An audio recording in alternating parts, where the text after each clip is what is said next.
प्रिय विद्यार्थियों, प्रस्तुत है हिंदी अलंकार श्रृंखला में अनुप्रास अलंकार। आशा है यह प्रस्तुति विद्यार्थियों के लिए उपयोगी होगी। अनुप्रास अलंकार।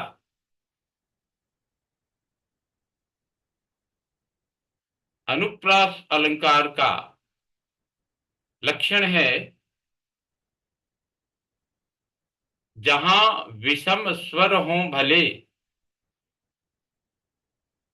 शब्द साम्य पुनि होए, अनुप्रास कहते उसे नाम विशेष विगोय।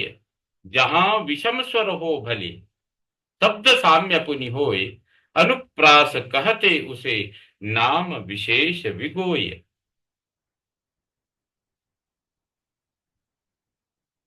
जहां पर समान व्यंजन की आवृत्ति हो, व्यंजन की बार बार आवृत्ति हो, शब्द और स्वर, यद्यपि स्वर भिन्न होने पर भी व्यंजनों की बार बार आवृत्ति हो, स्वरों का भेद भी हो, स्वर अलग अलग हों, तो भी उसे हम अनुप्रास अलंकार कहते हैं। अर्थात एक ही व्यंजन की बार बार आवृत्ति होने पर उसमें लगने वाला जो स्वर हो, उस स्वर के भिन्न होने पर भी हम उसे अनुप्रास अलंकार कहते हैं। अनुप्रास वर्ण साम्यम, उनकी समानता में। तो अनुप्रास के उदाहरण में देखिए, वर्ण की आवृत्ति यानी उस व्यंजन की आवृत्ति बार बार, बंदौ गुरु पद पदुम परागा, सुरुचि सुबास सदस अनुरागा। यहाँ पा की आवृत्ति हुई है, पद पदुम परागा, और सा की सुरुचि सुबास सरस, ये बार बार आवृत्ति हुई है। और इसका अर्थ क्या है? मैं गुरु जी के चरण कमलों की रज की वंदना करता हूं, जो सुंदर स्वादिष्ट सुगंध युक्त व अनुराग से परिपूर्ण है। तो जो अनुराग से परिपूर्ण है, अनुराग रूपी रस से परिपूर्ण है, ऐसे हम गुरु चरणों की वंदना करते हैं।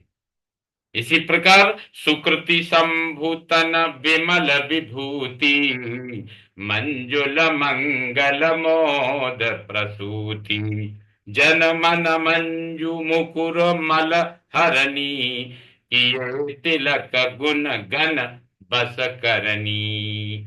इसका अर्थ है वह रज सुकृति यानी पुण्यवान पुरुष रूपी शिव जी के शरीर पर सुशोभित निर्मल विभूति है और सुंदर कल्याण और आनंद की जननी है।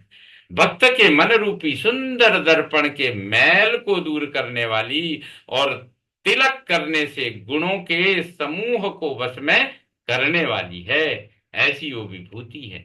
तो कहते हैं, यहां कहते हैं तन सुकृत शंभु, सा की बार बार आवृत्ति है, मंजुल मंगल मोद माँ की आवृत्ति है, तो जन मन में ना की आवृत्ति है, गुण गण में ना की भी है, गा की भी आवृत्ति है।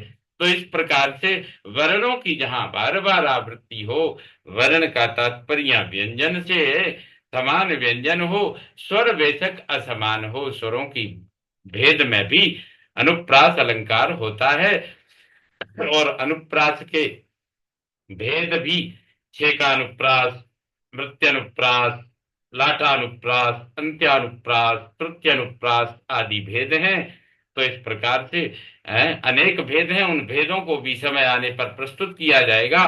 फिलहाल प्रिय विद्यार्थियों, ये अनुप्रास के उदाहरण हमने दिए हैं। और भी एक सामान्य सा उदाहरण लीजिए, चाहे मन में चांद चमके, चाहे रात में तारे, सपनों में संग गुनगुनाए, राधा कृष्ण के प्यारे, राधा कृष्ण के प्यारे। यहाँ चा की बार बार आवृत्ति की जा रही है, ना की भी आवृत्ति की गई है, गुनगुनाए है।